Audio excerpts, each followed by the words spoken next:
Well, I'm not risking my life to prevent some rednecks from lighting a couple sticks on fire. This is the job. What's your problem? That's my problem. For you, it's a crusade. For me, it's a job. It's not personal, nor should it be. Why haven't you bought into this? Why should I? Because you're Jewish, brother. The so-called chosen people. You've been passing for a WASP. White Anglo-Saxon Protestant, cherry pie hot dog white boy. That's what some light-skinned black folks do. They pass for white. Doesn't that hatred you've been hearing the Klan say, doesn't that piss you off? Of course it does. Then why are you acting like you ain't got skin in the game, brother? Rookie, that's my business. It's our business. Hammer time. BlacKklansman right there. Wow.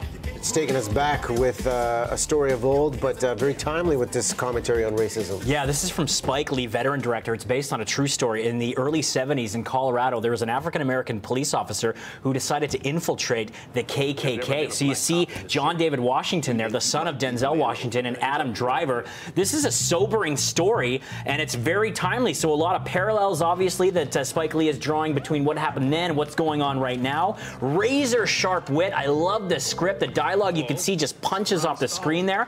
Really passionate filmmaking, and it's equal parts sobering and also hilarious. So I thought he deftly navigated that fine line in this film. How do you deliver that? I mean, when you think about the funny and then the fierce commentary, what's the true secret of what Spike Lee does? Even Jordan Peele producing on this to make that story really fly. I think it was two things. The script, mainly. There are a number of contributors to the dialogue in the movie. It just pops off the screen, as I mentioned, and then the compelling performances. The acting was so great in this film, and it's got such a strong ensemble cast. And it was interesting because at times it's so sad to think of what these characters were going through and how there are so many eerie parallels to what's happening in present-day America, mixed with just some really pointed humor. So it's an acerbic takedown of these hate groups, and I thought it was one of the most powerful films of the year. Scathing social commentary. I thought pacing-wise, it ran into a couple of issues with the length by the end, and it is Spike Lee. It does perhaps get a little bit heavy-handed for some people, but this is an incredible film. I highly recommend it. You mentioned John David Washington, son of Denzel. He's known for his work on the HBO series Ballers. Is this his breakout party for the movies? Absolutely. He carries the film so well. There's a couple of great surprises with some of the cast as well, and the supporting players are great. Michael Buscemi, who's Steve Buscemi's brother, he's a scene stealer in this movie. So do yourself a favor, check this one out. How many hammers? 4 out of 5. Solid movie. Yes. Solid movie. All right, Sharknado, move over. The Meg hitting the silver screen. Not so good in this department. I do enjoy Jason Statham. He can carry a film. I remember reading Meg, the book that came out in 1997, and this is about a big old prehistoric shark. In the movie, it's called The Meg, short for Megalodon, an extinct species of shark. This is, I mean, you know exactly what you're going to get. It's a giant shark that has been unleashed from the depths, and Jason Statham teams up with a group of scientists and divers to stop this animal from making the world's beaches a buffet, right? Here's the deal.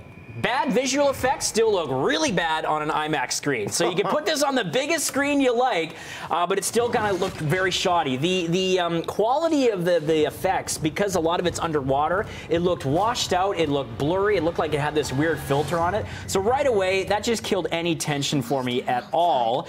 It does have a diverse cast. I did enjoy that. Some of the characters were amusing, and it did try to go for that tongue-in-cheek formula. So it's aware that it's a B movie. It's just a very mediocre B movie, so it's never bad enough to be good bad, and I was expecting it to be this new kind of cult classic, but it isn't. So again, there are some cheap summer thrills here. This will certainly find an audience, but it's got that ridiculous script, and at first I thought they were doing these great nods to Jaws, one of my favorite films of all time.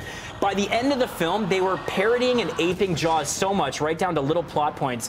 It was just, to me, like they had no other material. They just kept going back to the Jaws mine to find story elements. So it was a huge disappointment for me. There's so many better other movies out there you should spend your money on, like Christopher Robin, Fallout, even BlacKkKlansman. So again, if you just want something to take your mind off the summer heat, for sure, you can check this one out. But honestly, I was hugely disappointed. So just go for the air conditioning is what you're saying. Sure, and maybe Jason Statham. Okay. How many hammers? 2 out of 5. 2 out of 5. All right. I think I'm going to BlacKkKlansman this weekend after that review. Totally. We'll take a break.